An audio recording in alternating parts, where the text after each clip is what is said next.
I wanna wake up in the morning where the orange blossoms grow, and the sun comes peeping in where I've been sleeping, and the songbirds say hello. I love the fresh air and the sunshine. It's good for us, you know. So I'll make my home in Florida where the orange blossoms grow. Well, hello, this is Sally Parks, and I'm going to be having the pleasure of interviewing a woman that has lived here for the latter part of her life, but visited here for many parts of her life, and actually lives in Dunedin, but she's in the backyard of Palm Harbor, really in the backyard. We'll talk about that in a minute. And her name is Dr. Anita Freudenthal. And it's my pleasure to welcome Anita. Thank you. Anita, you've had such an interesting life, so I want you to tell me about your childhood for starters. You're a New Yorker. Yes. Uh-huh. I think I still have the accent. Yes, you do. That's true. You have an accent. Just a bit, though. Now you're beginning to sound a little bit maybe more Midwestern, or like Floridian. Lots of Floridians, yes, is sort of Midwestern. Anyway, nice to have you here. Thank you. And in this museum, and we thank you for being here. You're members of the museum, so Yes. I know that you come to a lot of our events. Thank you for that. And tell us about your where you were born and your parents, who had an interesting background, and your childhood. Okay. I was born in Brooklyn, New York. Very proud of that. Because my grandfather, who came over to this country in the late 1800s, from Germany. Uh-huh. He was sent here to be a troubleshooter for his company in New York, and never went back, started his own company. And so when the railroad from New York got extended to where we lived, he bought a house because it would be closer to the water. So I think I was destined to become a water person way back from Grandpa. And we lived in my grandparents' house. I was an only child, and my mother was a teacher, and my father was in the restaurant business when I was young. And lots of generational family living in those days, wasn't it? yes, Parents and grandparents Yeah. and grandchildren all lived Right. together. And then my grandmother was very instrumental in getting me interested in the ballet and opera and theater, except she died when I was about 9 years old. So Grandpa was alone, and we just kept staying with Grandpa. But I had a big, beautiful garden. We played softball in the garden and croquet. And I didn't have a bicycle because, after all, it was a time when everybody was saving money. I was born in 1931, in the middle of the worst part of the Depression. Yeah. Absolutely. So I roller skated a lot. And On the sidewalks of New York. on our Mm-hmm.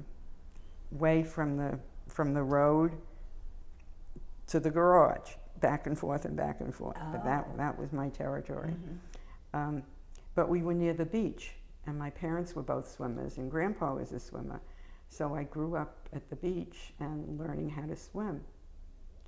You were destined to be a beach rat then, Yeah, weren't you? well, and then when the war came, the Navy took over the place where we would go swimming. And now it's been taken over as a college. Mm-hmm. It's a community college, isn't it? Yeah, the community college Right. down there by the beach Mm-hmm. in Sheepshead Bay. And that was the polio time. So I was sent to summer camp, and it was there that I really So you couldn't learned. be at the beach anymore, so you were sent to summer camp. And I was sent to summer camp to be safe Mm-hmm. from the From polio. And so it was there that I learned to do archery, which then I became an archery counselor as I got older and kept going back to camp. That was my summer job. Mm-hmm. And more swimming and more water sports and other things. So I guess I was sort of very athletic when I was a kid, and I still in the pool. I was in the pool last night, doing my aerobic exercises. And mainly laps. oh, mainly laps. Half an hour worth of Good for you. breaststroke laps. Oh, good I'm a for you. breaststroker. That's great. Yeah, so I still do that. Mm-hmm. And I went to a very nice elementary school that was within walking distance. It was very safe. Brooklyn at that time was very safe and cozy. And that became a junior high. And then high school, I was at James Madison High. And then we moved after the war. So did you graduate from that high school, No. or did you move it No, and go to I another went high there school? just for the year and a half after junior high. And then the next year and a half, my mother was teaching at that time down in Rockaway. So they picked a house as far out on Long Island as they could, where she only had a 45-minute drive. And so we landed in Oceanside, which was just in the water from Long Beach. So again, it was a 10-minute ride to the water, and Long Beach, I have to say, is still my favorite beach for riding the waves. Mm-hmm. My mother was a diver through the waves. She taught me, but I was a rider over the waves. And to this day, that's what I like to do, is ride over the waves. So Gulf waves must be kind of disappointing to you when you have such beautiful Yeah, waves. it's too flat. It's pretty I flat. like the wave. Right. Yeah.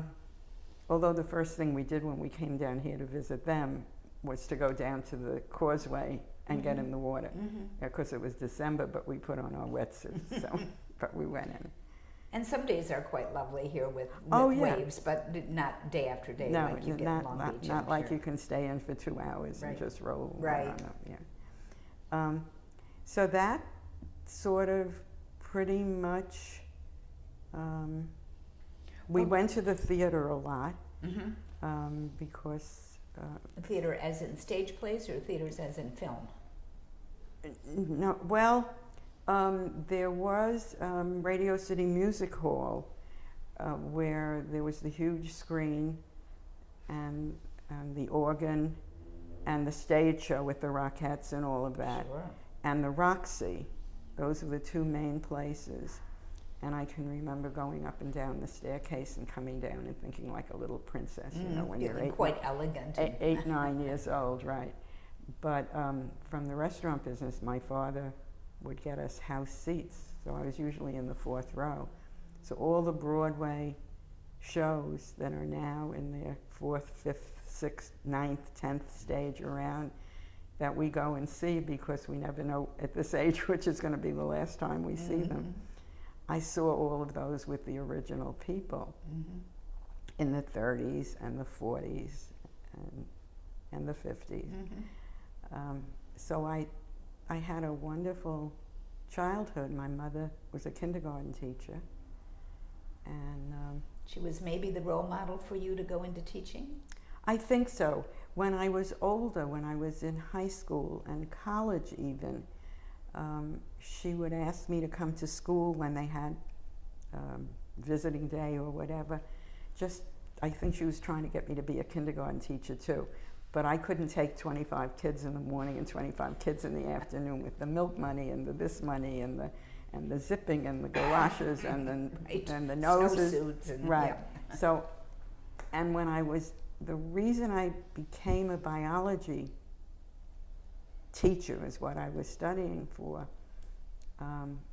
When we moved out to Long Island and I graduated from Oceanside High School, I applied to a bunch of different colleges and was accepted at all of them.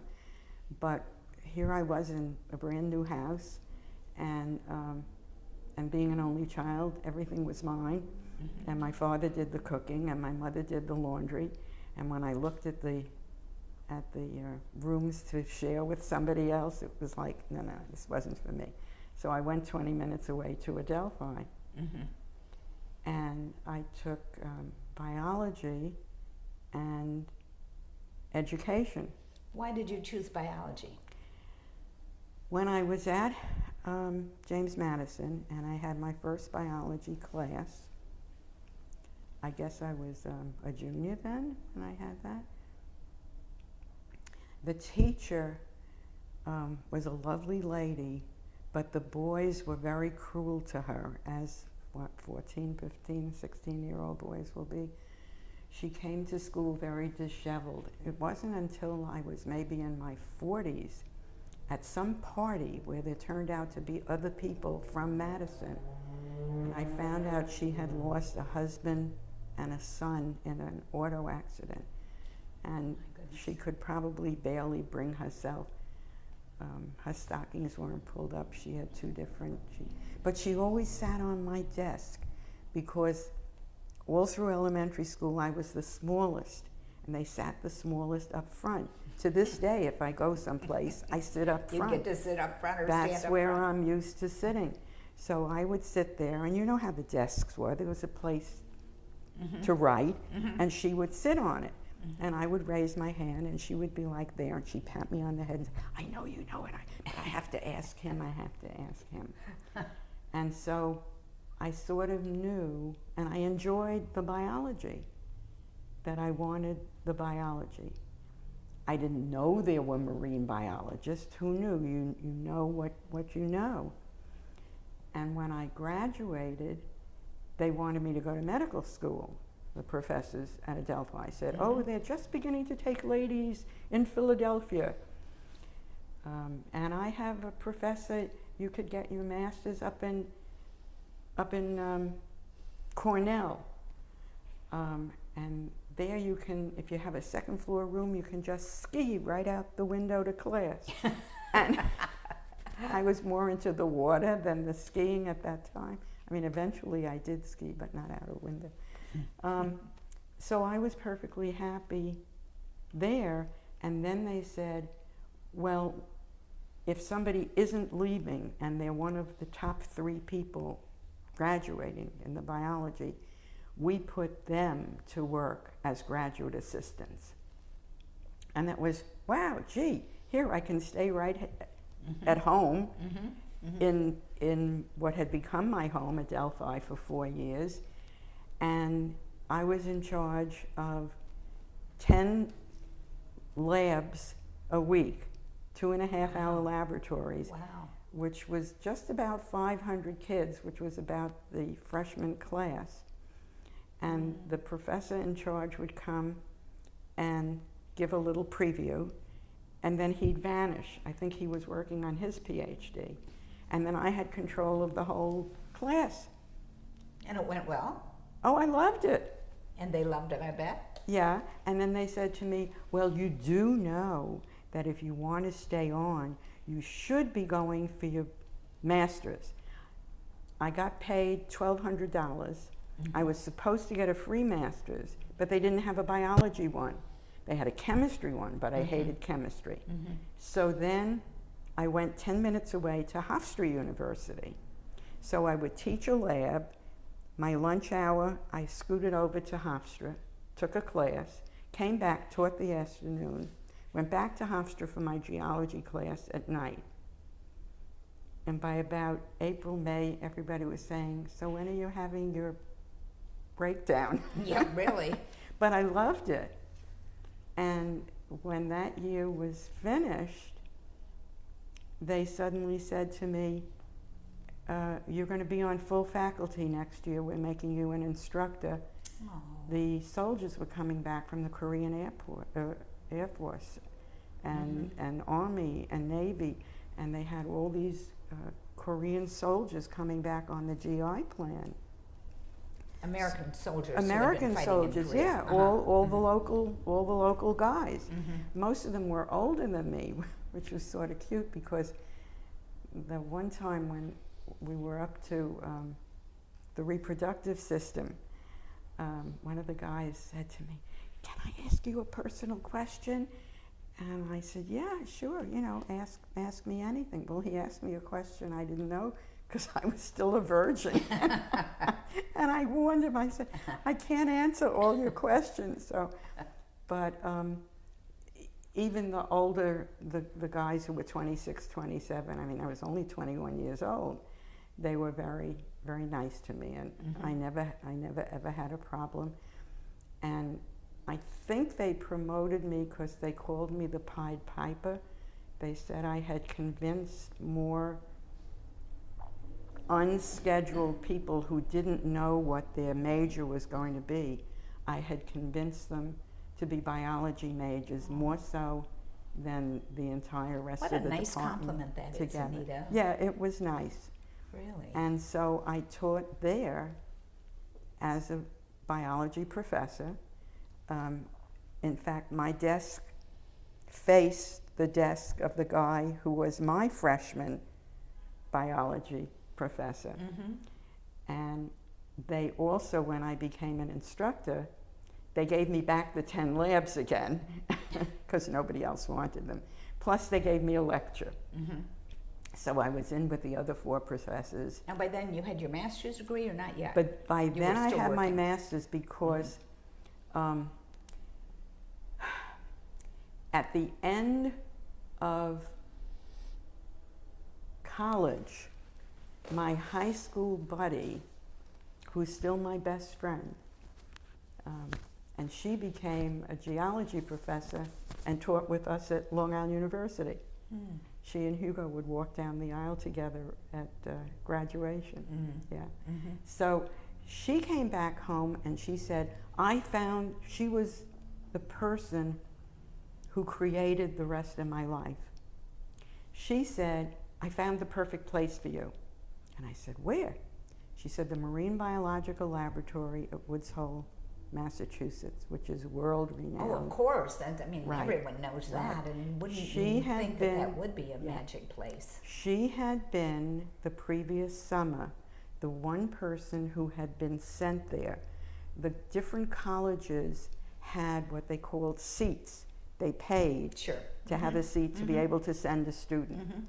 Why she had been chosen to go to marine botany is beyond me. Somebody up there must have arranged it. But she said that was where I had to go. And whatever Mary said, I listened to. Now you were so you were still at Delphi? I was still at Adelphi. And would they have a chair there or a seat there No, for you? they didn't. Okay. I think it was a very coveted So, thing. I bet. She went to Elmira College, upstate New York. Why they had it, I don't know. But I immediately sent for the form, and I was one of, I think there were 12 of us out of the To whole apply? country who, no, there many, many, many applied from all over the world. But the classes were very small. And I think there were maybe 12 of us. And so that was where I first learned about red tides and things like that. So did you get your master's in biology as Yes. well? Okay. Yes, So you're at Hofstra. At Hofstra, right. Right. But what they let me do, because I knew about the marine botany, I wanted to do it. I asked them, could I use those 6 credits towards my master's? And he said, oh yes, he was honored to have a student that went there. So I did that 2 summers in a row. The next summer I did the invertebrate zoology. And so by doing that and taking about 9 credits every semester, which was a lot with the teaching. With the teaching of the classes. Because I had 500 papers to go over every week for each, you know. You were one busy lady. And so by September, I had finished all the courses because what I did was I had the choice of doing a thesis, which I thought would be very lengthy and make another year. I had the choice of taking an extra 9 credits because that would have been the points, credits I would have gotten for doing the thesis. Yes. So I took, and I knew that I was going to be teaching, and I figured it was more important, rather than sitting for a year just doing one thing, to be able to have the variety of 9 credits, which would be 3 different courses. So I did that. And so that let me get out from June to September. I got the master's in 1 year. Wow, And that's amazing. She could well, that's why they're asking me when I was getting my my heart attack. Right. So then when she put me on full salary, I got $3,000 my first year. Wow. That was 1953, because 52 to 53 was the master's and the labs. And then 53, I went on full salary at $3,000. And then Dr. Conklin, who had been my genetics professor as I was a junior, was now the head of the department. Not the man who had said to me, oh, they are taking women. And she said, oh, well, you know, if you want to ever get promoted, you really need your PhD. And I was like, oh. Right. I've just got that darn master's under my belt. So I called everybody within driving vicinity, all the colleges. I needed somebody who would take me part-time and at night, because I still had the 10 labs, Too. Yep. which let me out at 4:30, which was in the middle of rush hour. True. So the only place was NYU, which was an hour and a half at that time of the night. And that was a very, very difficult place to get into. But I knew one of the professors from Woods Hole. And I called, and he was an invertebrate person. And I became an invertebrate and plankton person from Woods Hole. I didn't care for the fish and the wild things. I mean, I knew about them, but I loved the little guys. The little microscopic things. Yeah, and the invertebrates, which were mostly small too. Yeah. So he was a worm man, a very renowned worm man, a very old man. But I called. He was very gracious. He had me there. He said, "No, I've retired." And I found out he never took women. I didn't know that. Oh, I would have been more bashful. But he said, "Come, let me take you across the hall." And he did. And he introduced me to the wonderful gentleman who would become both of our sponsors, Dr. Richard Hall. Our son is Richard. Named after him. Oh, yes. He made us. And he said, "Yes, I will take you," because Dr. Stunkard had brought me there. Dr. Stunkard was a few years older than him. But he was the one that was retired. yes, No. and from Woods and Hole. never had women. Yeah. And this was like the Woods Hole Protectorate Society. So, he said, "But you must take my protozoology course, which has already begun, and only if you get an A will I take you, Wow. will I be your sponsor." So there were 42 people in class, and there were 2 A's. He was my sponsor. Well, congratulations, because that's amazing when you can pick up on something quickly. And then I like said that. to him, "Can I go back to Woods Hole and take a summer course and have it credited?" "Oh, yes, absolutely." So that time I went back and I took the embryology, which was all marine embryology, which was a wonderful, wonderful course. And it was when I got back from that course, and then there was a gentleman that had been dating me, and he would come up and stay in the hotel there and visit, take me out to dinner. We would take the boat to Martha's Vineyard. He proposed to me, but then one night when he was up, we were having dinner at a very fancy restaurant. My alarm clock went off, and I said, "I got to run back to the lab." He said, "What's happening?" I said, "My critters, they're splitting. They're giving birth. I got to go." And so eventually I finally got rid of him because he said I had to choose between him and the eggs. Oh, that's a great story. I really am kind of curious about Woods Hole. Would you tell us a little bit about what it looks like physically and what you did while you were there? Physically, it looks the same. It's a little place. And primarily research, right? Well, the Woods Hole Oceanographic Institute is also there. We used to square dance on the dock, but now the dock has been incorporated into something else.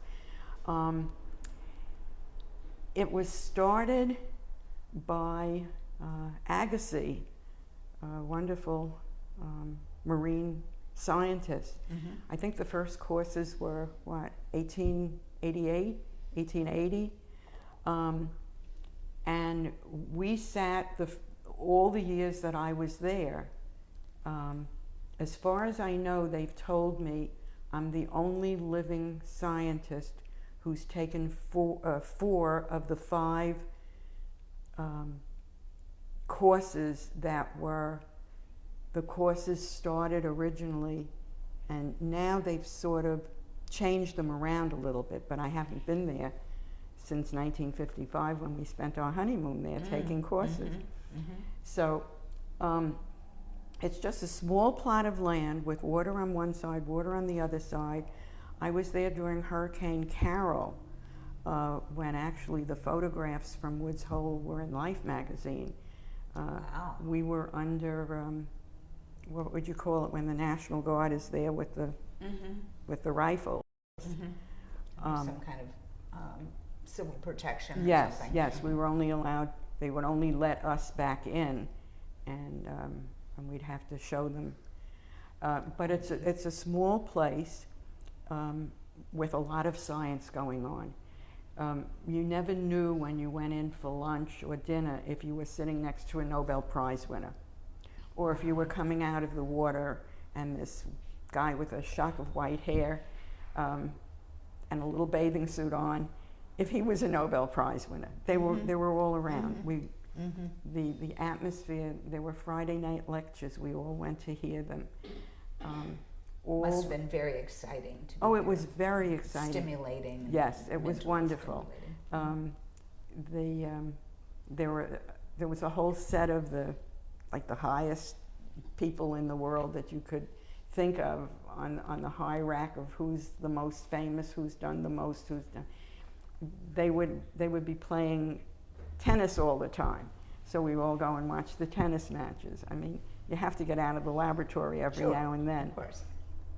And we met all these people, and they knew us, and it was a thrilling thing to do. So the first year I was there, there were 2 sessions, the one that began in June and the one that then ended at Labor Day. So the first one was the marine botany, and then I was still into being a counselor at camp. And they always needed counselors midstream. Somebody got sick, somebody left, they got rid of somebody. So I went back to camp as the archery and swimming instructor. And then they needed me to write the yearbook and all of that. And then help with the canoes and the volleyball. So I was put back to doing all the things I love to do at summer camp. That's great. Then the next year, I went to summer camp just for the first half because I had the invertebrate course then. And for all of those courses, the first 2 courses I got credit at Hofstra for my master's.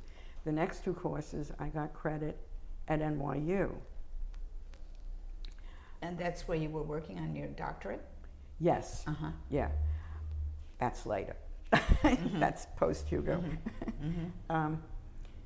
So where were we? Going for my master's. Yes. Right, and then going for my PhD. And so every time I had a class at NYU, I would leave after the lab and get to NYU and then get home around midnight. Your evening classes. And then be ready at 8 o'clock in the morning for the next What a thing. But I crazy loved life. it. And Adelphi had the most gorgeous glass for all the plants. And Kind of an aquarium? No, I mean, no, not an aquarium, but, well, like you would like go a greenhouse or something. Yeah, like you would, like a greenhouse that you would find at a professional place. And because the freshman courses were, the first semester was zoology, the fall semester, and the spring semester was botany. Even though I was technically a zoologist, I had to teach the botany, and in lecture too. So I learned a lot about botany. And with the labs, I was constantly back and forth with a wonderful elderly gentleman. Of course, then I was 21. Now I realize I'm probably older than he was, but he had been there for about 50 years. This wonderful, must have been in his 70s now that I look back. And he taught me so much, and I had always loved gardening because back in Brooklyn, my grandmother was a gardener. She had the most gorgeous garden, and during the war, I had my own little war garden with vegetables and things. So I've always gardened. When we moved out to the new house in Oceanside, it was just flat land. There was nothing. It had been a farm. And so I did all the gardening there. Anita, I think all of us had grandmothers that were gardeners. Yeah. It's very sweet to remember that, isn't it? Yes, That yes. That you ate their fresh fruit and vegetables and Yes. picked their raspberries. Yes, and the flowers. And the flowers, absolutely. And when my grandfather bought that house, he had bought the empty property next door, technically to make a tennis court for my mother and her brother. But there were so few cars on the road then. And my grandmother was the first lady on the block to drive a car. Wow. And so they played in the street. They said they just had a rope. When a car came by, they lowered the rope, and then they went back to playing. So Grandpa planted trees, and we had cherry trees and peach trees and pear trees and apple trees and plum trees. And in the spring, looking out, it was just all pink and white. And I bet it was gorgeous. when I'm up in an airplane and I'm looking out at the clouds, I think of all those blossoms, beautiful which now flower would blossoms. be blossoming. Yes, exactly. And I earned my first money from Grandpa picking up all the little apples that had blown down in a storm. So I think I got a penny for every 10 apples I put in the bag. But he taught me money. So let's move on to your professional career. You worked on your PhD in this crazy life that you were leading of trying to figure out you did. You figured it out, how to get a doctorate degree at the same time that you had these lab classes at Hofstra. Right. Right? Right. So then what? Well, then, after the third class, the third summer at Woods Hole, I was busy teaching, and I came home from school one day, and my mother said, "You had a phone call from somebody who wants to meet you." And I said, "Okay, what's the name?" "Oh, I don't know, it was some funny name, but it doesn't matter, you're not going to marry him anyhow." Okay. And I was going out with about, 3, 4 different people, mainly friendship, except this one guy. And then I came home, again, some other day, and she said, "Oh, that same person called again." I said, "Well, did you get his name this time?" "No, it was the same funny name, but you're not going to marry him anyhow, so it really doesn't matter." So the third time he called, I was home. Turned out he was the funny guy with the funny name. Which I take it was Hugo. Hugo Freudenthal. Freudenthal, right. And we went out, our first date. How did he know about you? Why would he think to call you? Okay. I guess the year before that, I had been asked by one of my classmates, biology classmate from Adelphi, if I would be her maid of honor.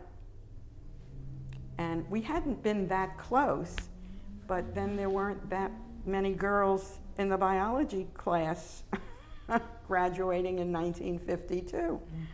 There were a few of us.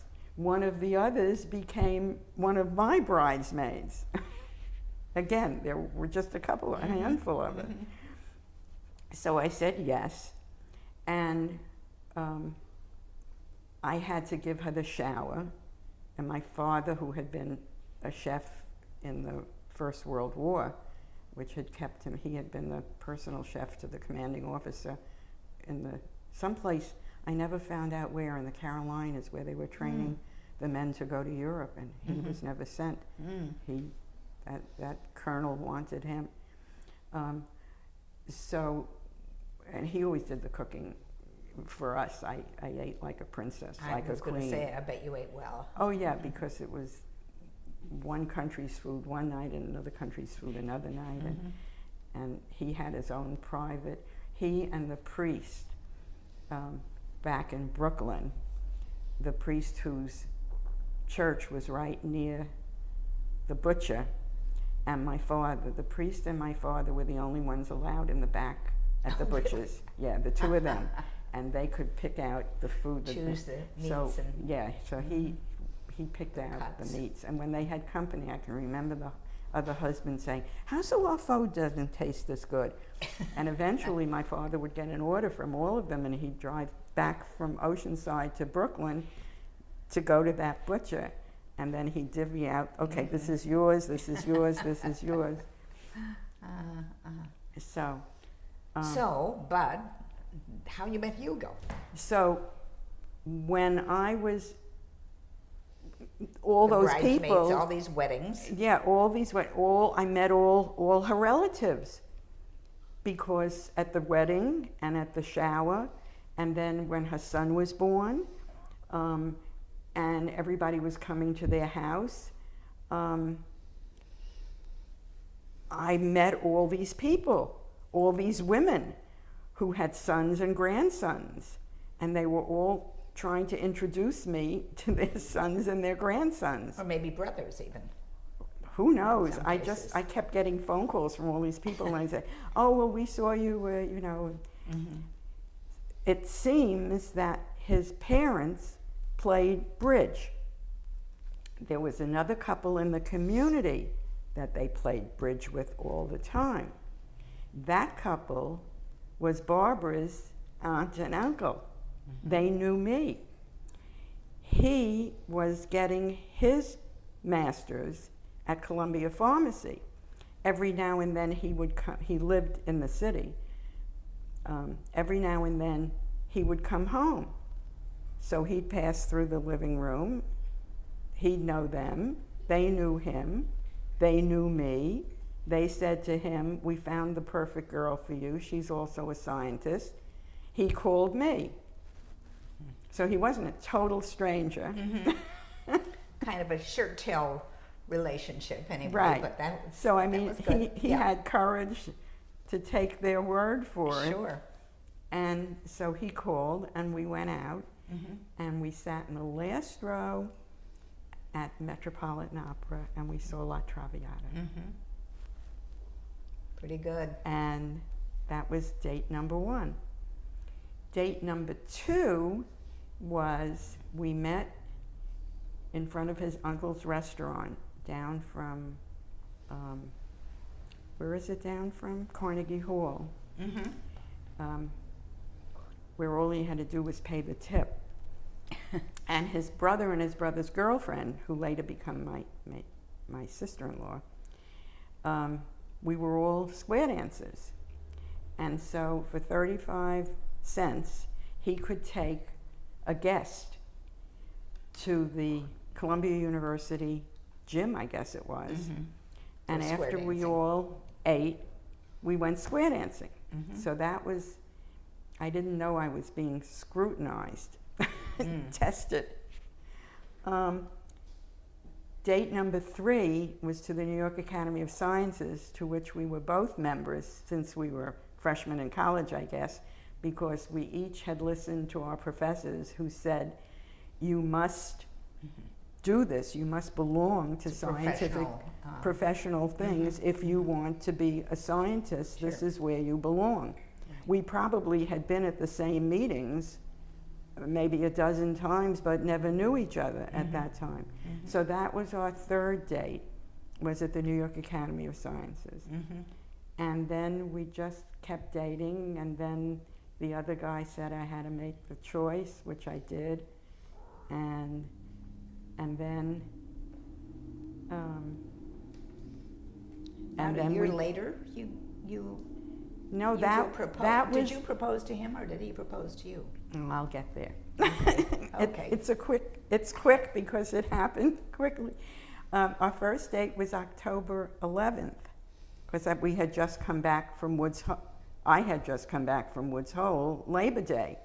So when you're meeting somebody you've never met before, it's like, what did you do last summer? Yes. So I told him what I did last summer, and he said, oh, that sounds very interesting. You think you could get 2 applications, because I bet my professor would enjoy that too, and we could room together. Well, the professor sort of watched over our honeymoon. He roomed alone. Nice. So I did that, and I didn't know if I would ever see him again. Mm-hmm. And they evidently did do what they did. And then we kept going out. He was very busy because he was getting his master's at pharmacy, and he was also a graduate assistant. And he was, were you also at the stores? Yeah, and he was also, I guess, part of what he had to do was to do his pharmacy at a store. So he was doing that too. So we were very busy. But when we were together, I was busy proofreading his thesis, which needed a lot of typographical proofreadings, and also I was reading the science of it. And he was teaching me biochemistry, right? That was the course I was taking then, which I hated, which I had managed to not take at Adelphi. Mm-hmm. I'd managed to avoid biochemistry. And eventually you had to take it. It turns out he had the same professor that I had, and lo and behold, one day he came with his book of notes. So he helped me with that, which it turned out later I was taking the test for that course 3 days before our wedding. So my mind was really not, it was a good thing he had primed me to take it. Anyhow. You did okay on it, I'm sure. I think barely. I think the professor knew, because when I came with my engagement ring one day, he said, oh, is that from Hugo? So he knew. So we kept going out. Mainly we spoke on the telephone when he was at the drugstore and there were no customers. We would talk a lot, hours at a time. And then Friday nights, when I was through with the lab, I'd pack up the lab for the week and drive into the city. I didn't have a class that night. He would be standing at the curb in front of his uncle's restaurant, saving the place for me. And we would go to Columbia. And then he would have left his car at the station on Long Island, because he lived further out on Long Island. He was in Massapequa. I was in Oceanside. I used the Baldwin. So it was about, 15-minute further out he was. So he would leave his car at the station. He would drive my car. Well, I'll get to that later. This one day we were driving home. He was driving home. And he said something like, I think that was in February, around my birthday. He said he was beginning to get more than an academic interest in me. And I thought that was sweet. And I never shared anything. I never, ever shared, like now these kids, they talk about their dates and everybody knows everything about everybody. I never did that. I never told anybody who I was dating, what was going on, what we did. It was nobody's business. But that I must have told a couple of people or something. And they said, oh, I would have stopped the car and gotten out. And I said I couldn't. He was driving. We were in the middle of New York City, and it was my car because he had left his car at the station. Oh, that's funny. So, so that was in February, and then we just kept dating. I mean, we just kept dating. But then in March, there was a trick ice and snowstorm. And I ran out of the house, and we had a brick stoop with 3-4 steps. And I had all my books and everything, and it was a Friday. Okay. I had my little suitcase. And these books. And the books, because I had my suitcase with my square dancing outfit. I couldn't square dance down the narrow aisles with a lab coat over it. Yes. So I had my little suitcase, and I didn't know there was ice out there. And I went vroom, and I smashed my head and landed up in a heap. And I knew I had hurt myself. And I crawled around to one of our neighbors, who I knew was home. And she called the doctor, and he said, keep her there until her mother comes home. And she is not to go in to class because I had classes also. Sometimes, and this time I was square dancing, so I pretended it was a class I really had to go to. Okay. He said, no, she is not to go into the city, and she is not to drive, and all of that. We had no way of getting in touch with him. We had no cell phones then. Finally, he called up, because he was stranded. He had to take the Long Island Railroad home. He said he had a little bundle of flowers, because right at the station there was a flower thing, but that he left it on the train. Aw. And I think my father must have picked him up at the train station or something and brought him to the house. And we were all around the kitchen table, and 2 of my friends from Adelphi, from the biology, who later were both of them were in our wedding party. They had come over. I don't know whether my mother had called them or what, or they had just dropped by. They were like family. And so my mother and father and the 2 of us, and Jimmy and Marilyn, we were all standing around the kitchen table. And finally my head started to hurt. And I said, I can't stand it in here anymore. We got to go. I have to get in the dark and sit down. So Hugo and I went into the living room, and he turned off the light because the light was beginning to bother me. And we sat on the couch, and then all of a sudden, I guess we were talking, and then he said, I love you. And it suddenly occurred to me, and I said back, I love you. And I don't remember what we said after that. But eventually we got up and walked back into the kitchen, and my father looked at me and he said, you look like the cat that ate the canary. What's going on? And so we blurted out, we're going to be married. And that was it. And then we figured we would probably get married in October, which would have been a year later. So this happened to be St. Patrick's Day, March 17th. 2 weeks later was April 1st. My parents had his parents over because they had never met each other. That's what you do, of course. Right. My father had made a lovely dinner. The mail came from Woods Hole. My letter, his mother brought his letter. We opened them up. We were both accepted.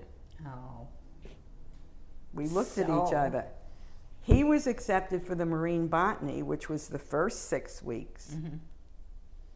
I was accepted for the new ecology class. It was only the second time it was being taught. Again, there were like 12 of us. That was all out of the whole world. That was the second 6 weeks. We looked at each other and said, this is ridiculous. We're going to be at the same place at a different time. So my father said, you're getting married a week earlier, or somebody said you'll get married a week earlier. And we did. And when I told people we're getting married in a couple of weeks, right away they looked at me and said, no, it's okay, it's not. We're going because of classes. So we were married a week before classes began. We were married on a Sunday, classes began the next Sunday. And before that, I had to mark 500 laboratory papers, and I had 80 kids in my lecture class, the final exam. I had to do that. I had to take the final exam for the organic chemistry. He was busy finishing up on his master's thesis, also with final exams, and it was very hectic. And we had to pack the car for 3 months. But how many people could say they spent their honeymoon at Woods Hole, right? Right. Chaperoned by... Yes, right. By some of the top people in the world. In the world, and his of professor. Sciences. Yes. Right. And so instead of living in the dormitory, somebody said, oh, because it's your honeymoon, you really ought to. So we had the bottom floor. My parents paid for the whole wedding. His parents paid for our honeymoon. Oh. They rented the bottom of a really old, wonderful, historic house. And Hugo found one of the slots in the fence we could move. So we just moved the slot in the fence, went through the fence, and we were at the laboratory from our back porch. Yeah. That's great. And so that's how I learned to keep house. That's a very sweet story, very romantic story, actually. Yes, it is. Thanks for telling really. it. So Anita, okay, you're married, just a wonderful romantic story, and then you have a whole new chapter in your life. You and Hugo both, I think because of your experience at Woods Hole, really became people of the sea, or at least experts about things in the sea. Yes, we did. Talk about that. I want to talk about what you did, of course. What I did.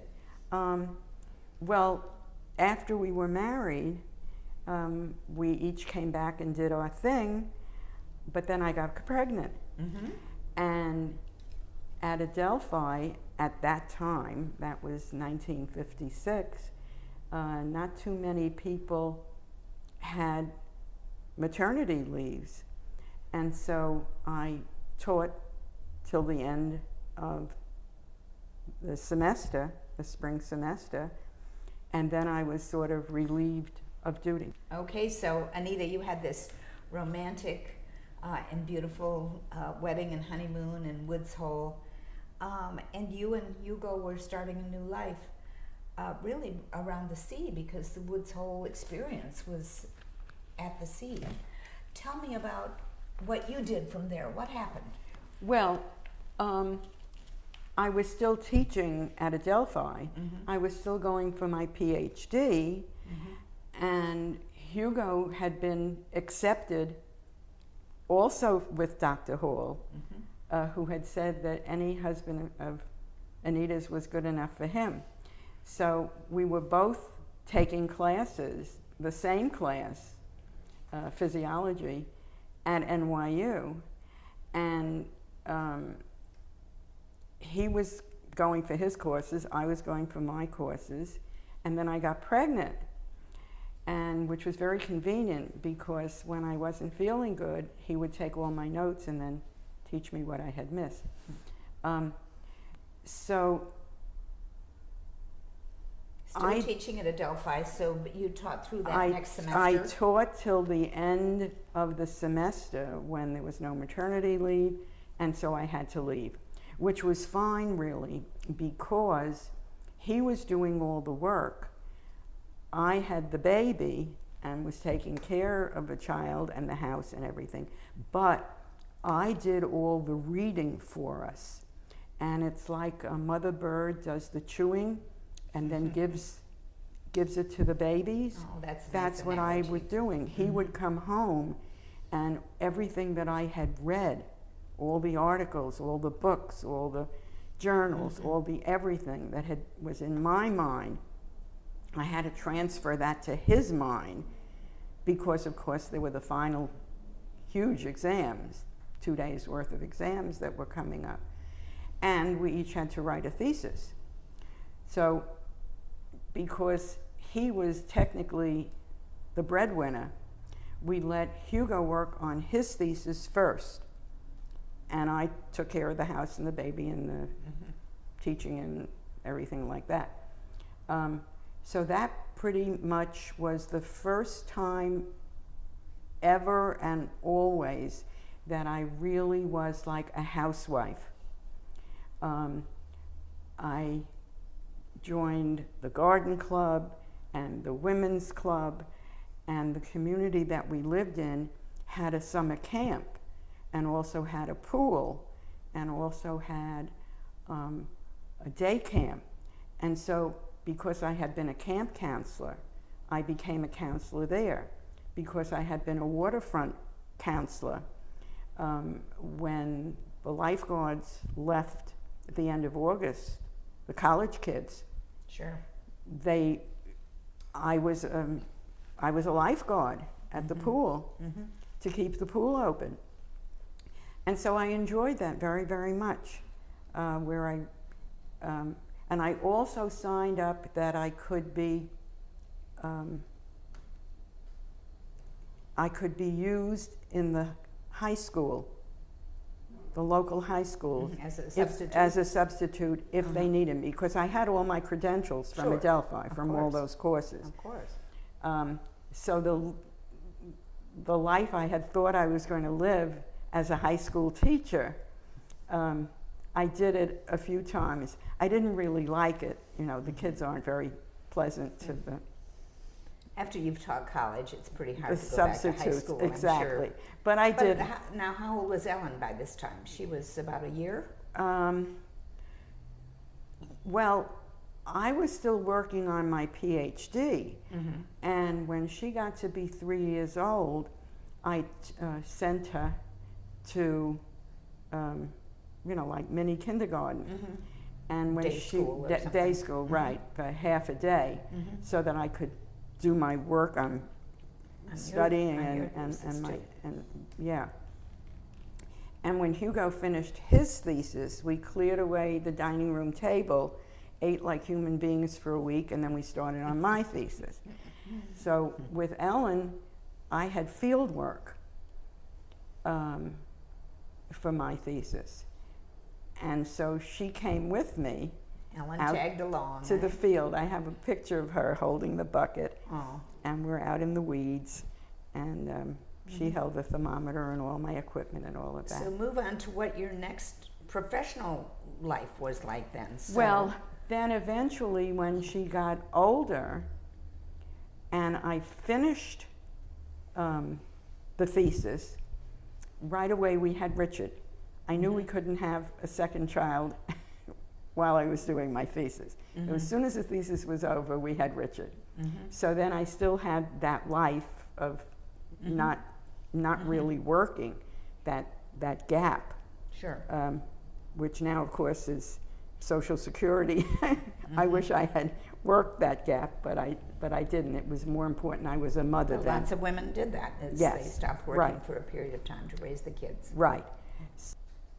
At that point, I was requested by the New York State Aggies College, that was about 15 minutes from the house. Would I please come and teach an oceanography course, because they were thinking of perhaps adding that to the curriculum. Well, that was wonderful. I was paid $36 an hour. No, $36 a night to teach 4 hours, lab and lecture. Wow. Yeah. But you were And- teaching something you loved. But I was clearly. teaching something I loved, exactly. And so I taught that semester, and the students, because they were getting credit for it, demanded that from the head of the department that I create another course so they could get more of the oceanography rather than taking biology, chemistry, or physics. get kind of a specialty in that area. Exactly. Oceanography. And so then the next year, I created another course so that eventually I was teaching 3 different courses.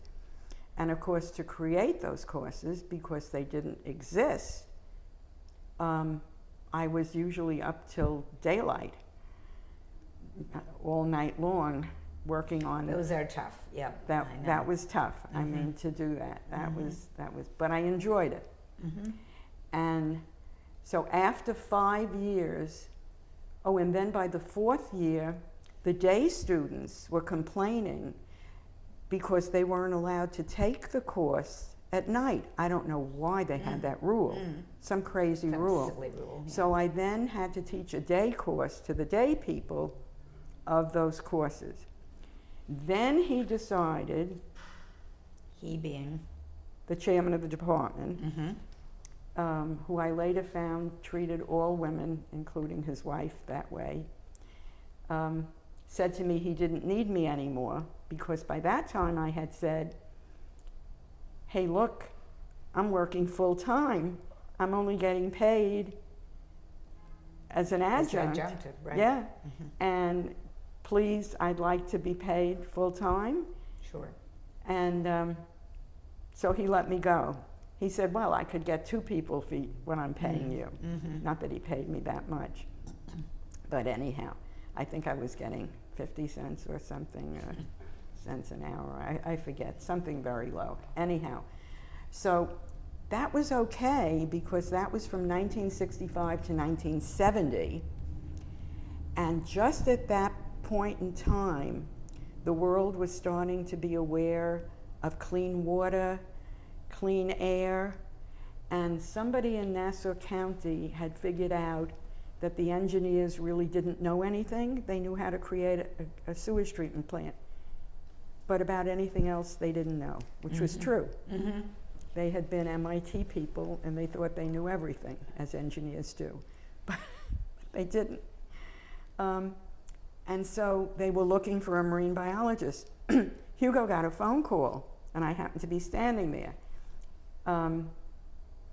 They had heard him give a lecture someplace and figured he was the good person to ask. So I heard the conversation, and he started giving names of our graduate students, because most of this time, for the past umpteen years, from 60, 61, as soon as Hugo got his PhD, he was picked up as a professor at Long Island University, the C.W. Post campus, which had just opened 4 years earlier. Mar-a-Lago, where Trump is, that was the Marjorie Post mansion. Long Island University Post College was her estate up on Long Island, most gorgeous estate. And so when he was off on his Bermuda Coast Guard plankton trips on the Gulf Stream, I had been cross-examined to see if I was capable of taking his courses, because there were no substitutes like there were in high school. Right. So I was his And by then that was pretty much a specialty too, wasn't it? Oh yes, because after a few years, most people didn't know. No, and also because of that, a couple of years into being a biology professor in the biology department, he had started one of the first graduate departments of a marine and environmental science in the country. And I was a good part of getting that going, because we were aiming it to be as close to what we had lived through at Woods Hole. I see. To make it as close to the MBL as we could. That philosophy. MBL. Marine Biological Laboratory. Okay. That was the philosophy that we wanted. So I had been busy teaching many courses, and So wait, Hugo was on the phone. Oh yeah, So he said. So we were giving our students, he was giving the names of some of our students, I was giving the names of some of the students. They said, no, we need somebody higher than that. So in the famous last words, he said, do you know my old lady? so he explained about me, and they said, send her over. Send her over. That was such a great line. I read that somewhere along the line. Send her over. And so I You got went, the job. and they offered me a job. And I was it. I was the marine biologist. For the city, for the county? The county of Nassau County in the Water Pollution Control Bureau. So what did that mean? That meant, if you can visualize Long Island, we're surrounded by water. Yes. Nassau County is the county just east of New York City. We abut New York City. It's a small county compared to the rest of Long Island, which is Suffolk County. That's the outer part. But we had Long Island Sound on the north, and from the glaciers, there were 4 huge embayments, harbors on the North Shore. And then on the South Shore, we had the barrier islands, like we have barrier islands here. Right. And there were streams, creeks, almost every mile where the water that was melting from the glacier Running off. would, Yep. and the whole county is like a road that's slanted to the south, runs north to south. Whereas east to west, we're just opposite of Florida. I would always get confused because I had to think here in a different direction than I thought on Long Island. So there were multiple streams going down to the South Shore bays, which are hidden behind an embayment, which is an estuary, which is part fresh water, part salt water that comes in from the Atlantic Ocean. So that was all my territory. Anything that was surface water, I had nothing to do with drinking water or underground water. I was surface water. My first... So it was the estuary, the ocean, the streams. Yeah, South And- Oyster Bay and Long Island Sound. And the sound. So it was everything. Wow. It's about 25 miles across. And a lot of different kinds of environments. Yeah, a lot isn't of it? different ecosystems. Ecosystems, Yeah, and, yeah. and there were ponds too, man-made ponds. And there were parks. I worked a lot with the parks people. And there was like always one park. It always had Canada geese around who pooped. And the guys would come with the hose and the poop would go in the pond. And then they were having a big concert. And then they'd call me at 4 in the afternoon. Can you get rid of all that green water? What do you think? What happened to the green water to make Well, it green? Eh? the poop was a Of course, nutrient, of course. right, for the organisms. And so, So I suspect that you were on call a lot of the time where there was a crisis du jour of some kind. of some kind. In the summer, I was really on call 24 hours a day because I worked, the epidemiologists, they're not taught this in medical school. I was the health department. As you came out of the elevator, you either went to the medical side or you went to the environmental side. I was not allowed to step foot on the medical side, but the epidemiologists and the medical people knew nothing. All they knew was, don't go near a jellyfish, but they didn't know there were different jellyfish, or what a jellyfish. So did they find you soon? Did they Yeah, they- discover you as a resource for them? Yeah, they found me. I'm sure. And I had to learn about sewage treatment plants and about garbage disposal and the restaurants. I had to know the air pollution, all the different environmental categories where we had different departments. I had to learn how to work with them, or to say, hey guys, I think you're on the wrong track because let me in there and solve this for you. That they didn't know that they didn't know. Anita, tell me, I love this story about the Great Black Sludge Crisis in 1975. The sludge monster. Yeah, the sludge the monster. Newsday had the picture on the front page. Yes. There was a professor at Brooklyn College who swore that it was all sludge coming up the South Shore. Of course, he was in New York City. I had seen for years huge,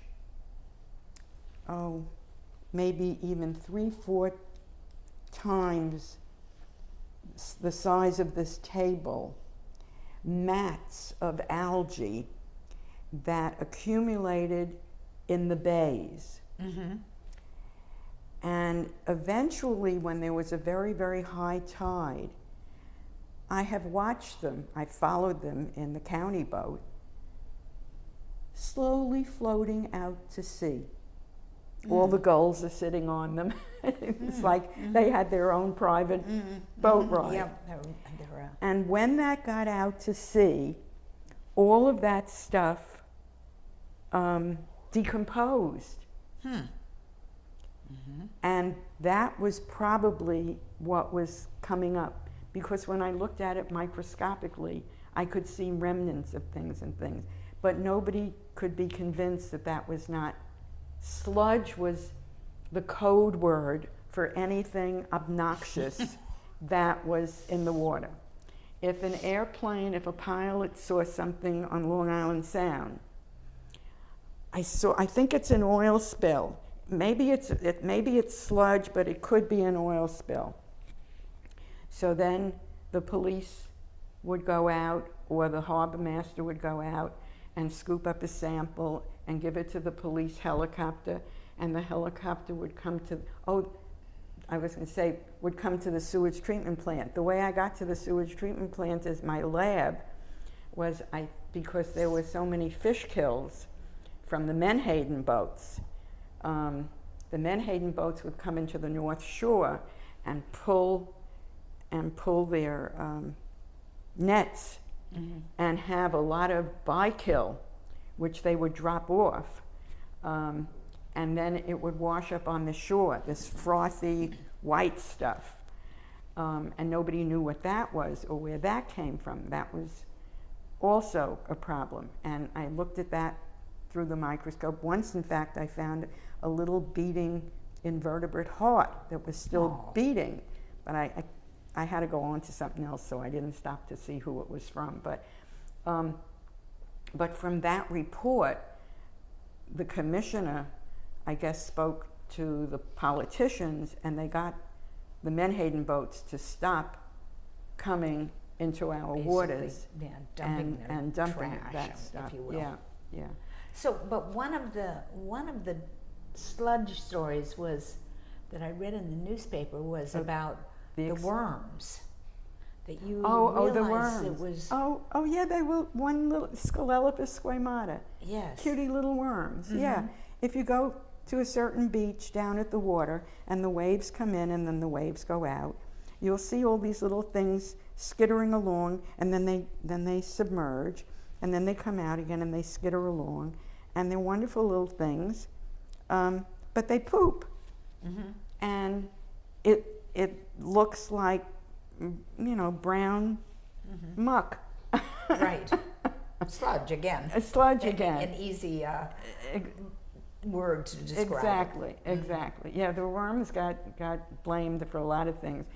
So you dug around and found the worms, I think it said. And I just looked at them, and I watched them, and I said, "Here, look, this is what it is." So. And eventually they go away. Well, it depends certain times of year, and also, what's very interesting is the timing of the worms coordinates with the timing of the migrating birds. And the birds go when they see the waves and they see the worms, and then they know exactly at what point they can grab the worms. And so everything is timed, everything is related. So you were kind of described along the way in several different ways as a detective of the sea. What did that mean to you? It means that somebody finally realized that there needed to be somebody out in the waters looking and doing and explaining, so that people weren't in an uproar, and the newspapers then escalated the problem into hysteria, and then the real cause never got illustrated or communicated, and people remembered for years or thought or whatever.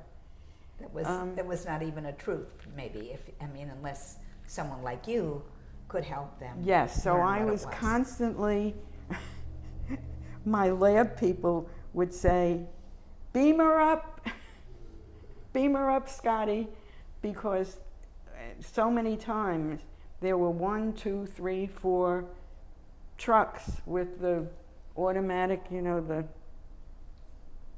whatever the piece of equipment is that the video. They were videoing me. All the different channels would come, and then I would say, here, look at the jellyfish. You can hold the jaw. Oh no, I wouldn't go near it. And even the people who were doing the writing and the photographing were so frightened of all of this stuff that it was interesting just to deal with them and educate them. So that all the time, multiple times I was on the radio, I was on the television, I was in the newspapers, and then I would be someplace and somebody, oh, you're the sludge lady. Oh, you're the dead fish lady. Oh, I didn't recognize you with your clothes on, because I had been at the beach in a bathing suit. Sure. And so I had all these different labels. And maybe the best label was educator, because that's what you were constantly, you started out your career as an educator, but yes, in fact you were educating people all the time. I love the story that you educated the lifeguards. Yeah. Well, because the lifeguards, they were the first, if something was happening out there that happened to them personally, like an itchy rash, they were the first ones. If there was something to be seen, a discolored water, if there was like the dead whale, and then everybody clustered around it, and what do you do with a dead whale and a bunch of people? They were the first people.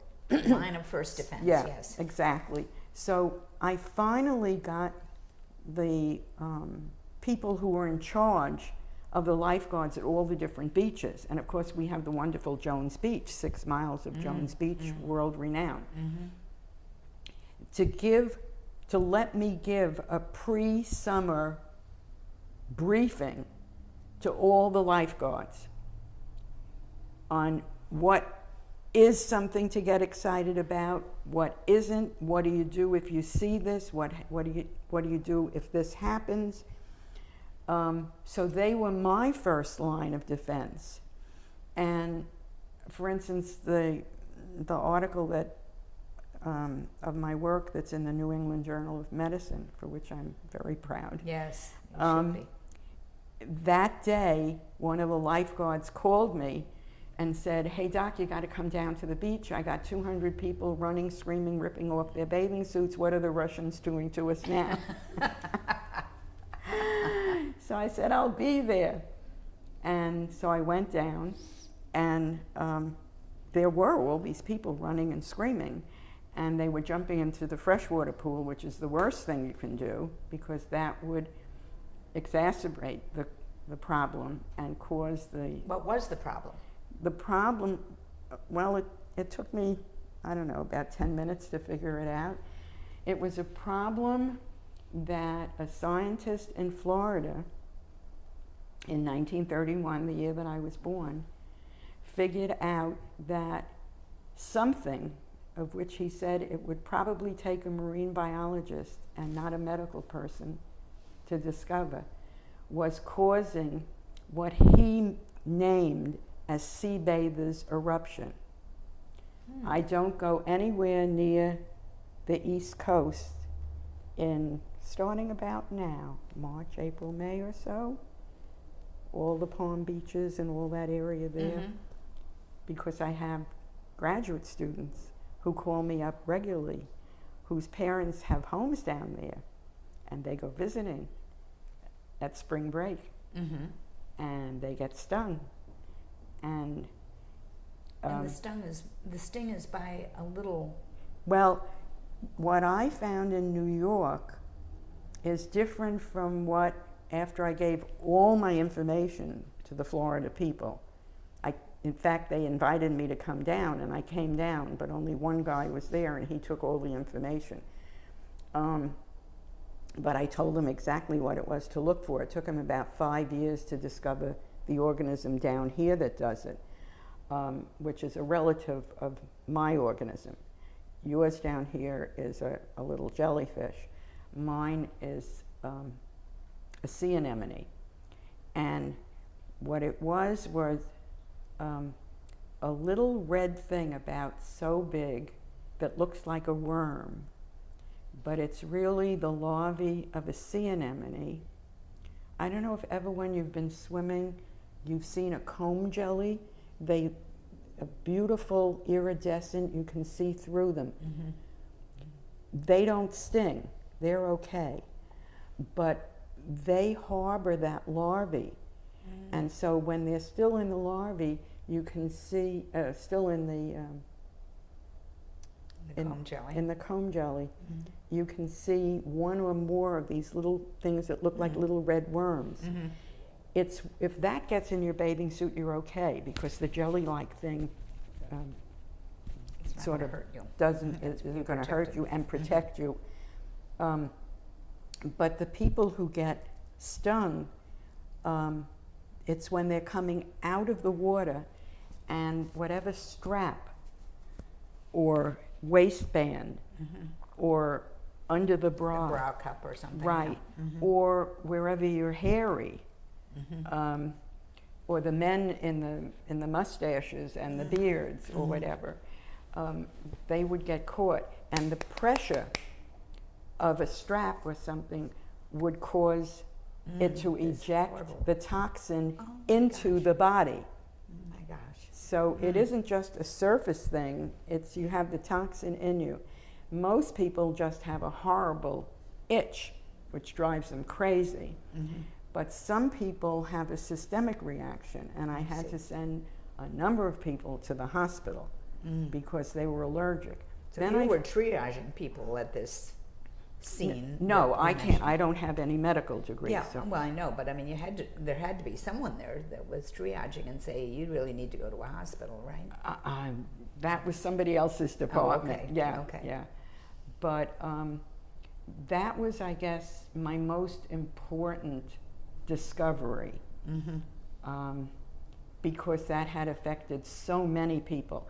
It got to the point where I could figure out August 6th was really a bad time. It was coming in. Many times it came at the end of the swimming season, so people weren't affected. But the strange thing was that one of my professors from the invertebrate course had been the person who had described the sea anemones in the other organism. But he never knew that people got hurt because up there in the cold water, nobody was swimming. Or if they were, it was maybe just a few people. Sure. And nobody ever put two and two together. So I went up to him, I went back to Woods Hole, to my old professor, and said, is this correct? Am I doing the right thing? That's a small world, isn't it? And I dedicated a further article that I did, a further search. Ghost anemone dermatitis was from the people who were clamming. And when we used to go clamming, we would tread with our feet, or I would snorkel when I got tired of treading. I'd snorkel and do the clamming that way. But there are a lot of people who dig a big hole, they're lazy, and they plunk themselves at the edge of the hole, and then they work the hole. Well, then I have pictures of rear ends. Not pretty rear ends, right? Not pretty rear ends. And so I figured there has to be something stinging there. Yes. So I went digging myself, and I found a beautiful little sea anemone. It's called the ghost anemone because on the surface there are only tentacles, which are this color. And on the sand, you can't really see them.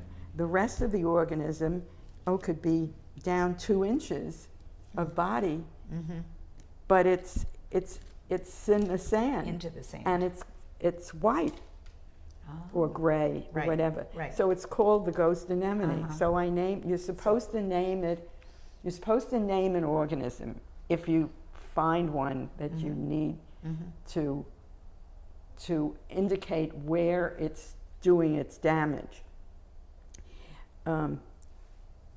But this was Squaw Island, and I didn't think it was polite enough to, from the Indian time, to say that it was Squaw Island dermatitis, so I used the organism's name and called it by ghost anemone. That's good. Right.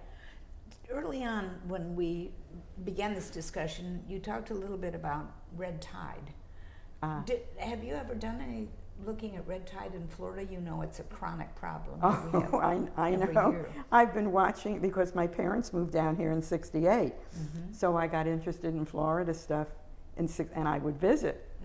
So yes, I know we had red tides up there, but they were by different organisms. They were also by dinoflagellates, and I guess I could say I'm in with the group of dinoflagellate specialists of the world. In fact, I just had an email from them the other day where we were doing some stuff. But yeah, I've been doing dinoflagellates since marine botany. We were taught by the people who wrote the book, so to speak. And yes, we had red tides, we had brown tides, I had green water, I had yellow water. There were red tides that were caused by other organisms. There are certain freshwater organisms where there was a whole apartment house called, they were hysterical because they were sure that their janitor had poured red water over the pond, and could I please come? I mean, they didn't know who to send. The engineers sent me. So I went to this apartment house, I looked at the red water, I took a sample, and it was a little organism, a freshwater organism. So it wasn't the janitor, they were gonna tar and feather him. And yeah, so they were all... So red tide is something that we're just going to have to learn to live with? It's been here. I think red tide was one of the plagues.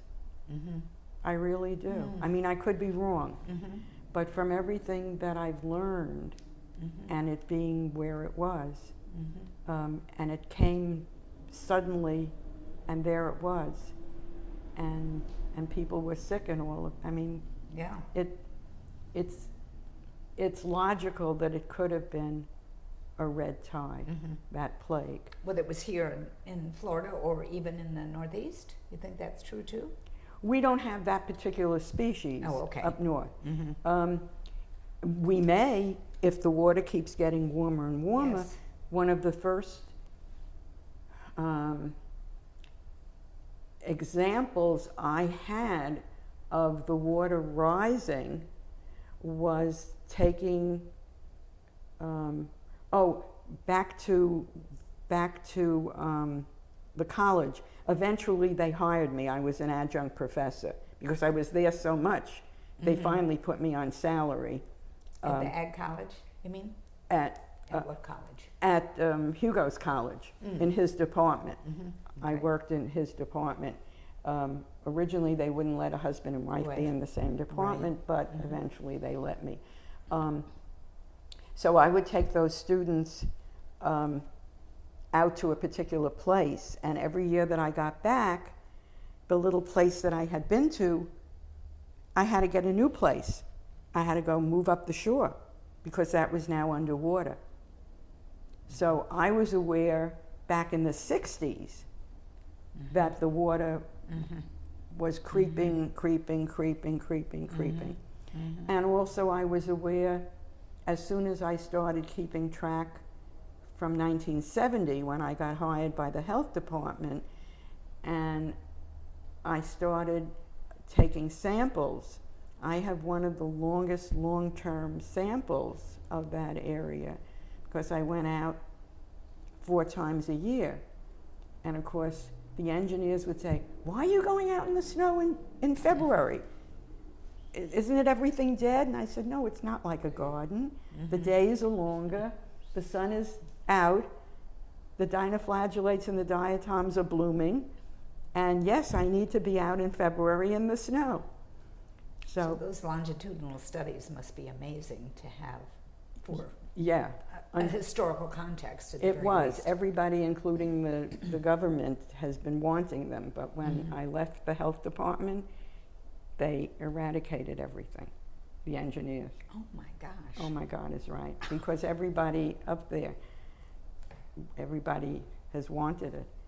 And Tell me about the Transit Authority. I hate to change the subject, but The there was what? the Transit Authority. Wasn't there something that there was a relationship that you had with the Transit Authority? Did I misunderstand that? Oh yeah, the New York City, yeah, right, and also New Jersey. Back in the 70s, all the docks and the piers were beginning to crumble, and nobody knew what the matter was. So it's the little, they call them the worms, the gribbles. It's really And they deteriorated the wood in the. they eat them, and they didn't know what was happening. And I found the organisms that shipworms. That's what the old people from back in the 1500s with the boats that were disintegrating had shipworms, and they had to come back to port, or the ship would fall apart in the middle of the ocean, in the middle of the trip. And so it was the shipworms that were destroying all the piers. And now it seems, there was a whole article in the New York Times just a short while ago, practically a full page, that the shipworms are back again. Wow. And so, but I had shipworms to look at back in the 70s, probably. Yeah, right. And so you wanted to talk about the explorers. Oh, the Explorers Club. Because Explorers both of Clubs us were very honored.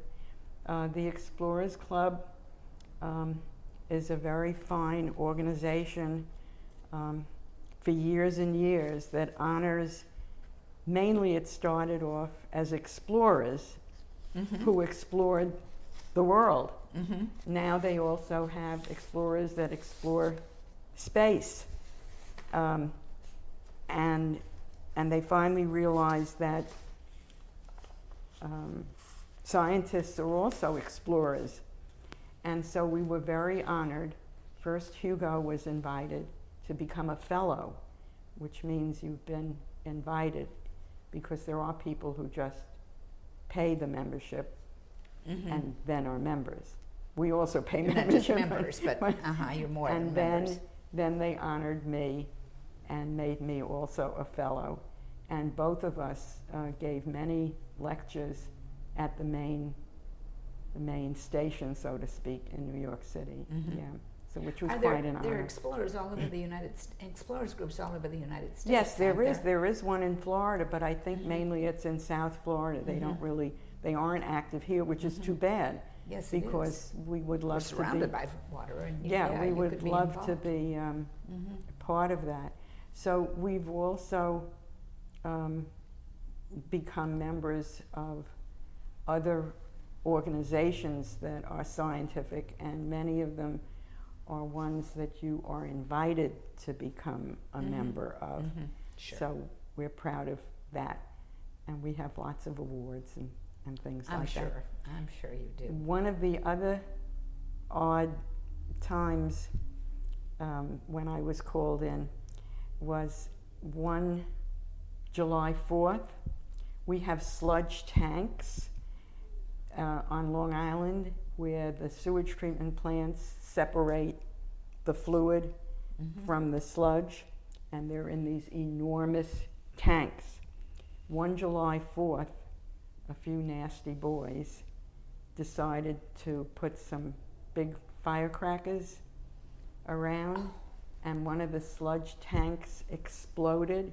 Oh my goodness. So there was sludge all over the island, and they told me it was $1 million a day machine to come and scoop it up, suck it up. But they didn't know what was this is in the marshes. They didn't know what, didn't want to waste time and money and space sucking up marsh stuff. Sure. They had no way of knowing what was marsh and what was really, in this case, really sludge. So they had me set up my laboratory by the sewer treatment plant that was by that particular facility.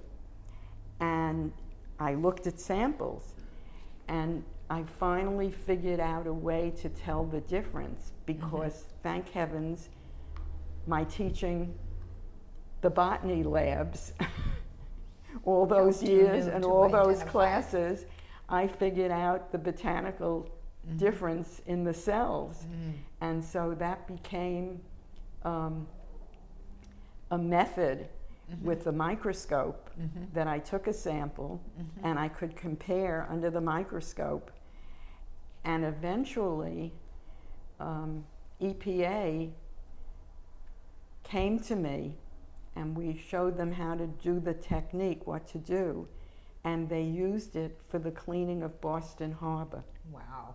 That huge Boston Harbor. So people that don't know what EPA, it's Environmental Protection Agency. Right, the government. For the state, for the country. For the government, Not yeah, just, the whole US country, government. right.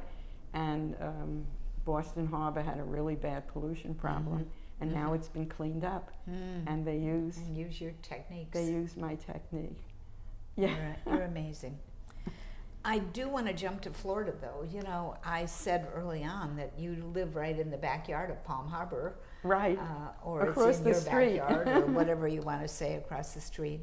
So you inherited your parents' house, but you had been visiting down here for 20 or 30 years. Maybe, Oh, before you moved here. 52 years. My parents moved here in 1968. They were here visiting a friend who had just bought a house in Dunedin and invited them. And within 3 days, I got a very tearful phone call from my mother. We bought a house.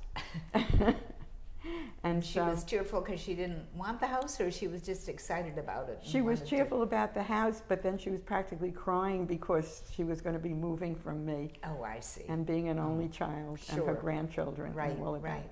So that was all right. We either drove whenever we could, or Hugo flew us down. And one of the interesting things about flying is in the hall here at the museum, you have that beautiful aerial photo looking down at the territory. And the first few years we came, if we happened to be coming at night, it was all black. And then in later years, if we came for the Christmas vacation, we could see the red and green lights, the red and green and white lights. And I would say, that used to be all black. And the houses grew up. And now the houses were there, yeah. So, And if you came in the daytime, all you saw was groves, I'm sure, yes, for much of all this green, area. all green. And talking about groves, Nigel, who's, you have things about Nigel, the Sure. exhibit in the little Right. building in the back. Nigel was our favorite place to go, and our children. And what was that, Nigel's? You got to tell people that. Oh, that was a fruit stand. Correct. So my parents bought their supply there. When we came to Oranges visit, and grapefruit. the oranges and grapefruit, avocado. everything. Right. And Nigel and I guess it was his daughter The whole family was there, and our children That remember. was Winona. She became Winona Jones, but she was a Nigel. Oh, Yeah. yeah. And they'd sell you a cup of orange juice for a nickel. I don't remember that. Oh yeah, absolutely. But that was where we went, 60s. and we would, if we were in the plane or the car, we would fill the plane or the car with stuff Oranges and take grapefruit to take it back with us. Absolutely. Yeah. So when I went back there to that building, and I saw everything about Nigel, Isn't that it sweet? brought back such memories. I know. Yeah. And here we are on Curlew Road, which used to be, I mean, I even remember it as a dirt road. Oh yeah. 2-lane dirt road. And Yeah. Belcher Road, right over out here in the corner, was a 2-lane road. Yeah. It didn't even go this far north. No, came it up didn't. as It far as didn't. It Curlew. didn't exist. Right. And County Road 1 didn't exist past there.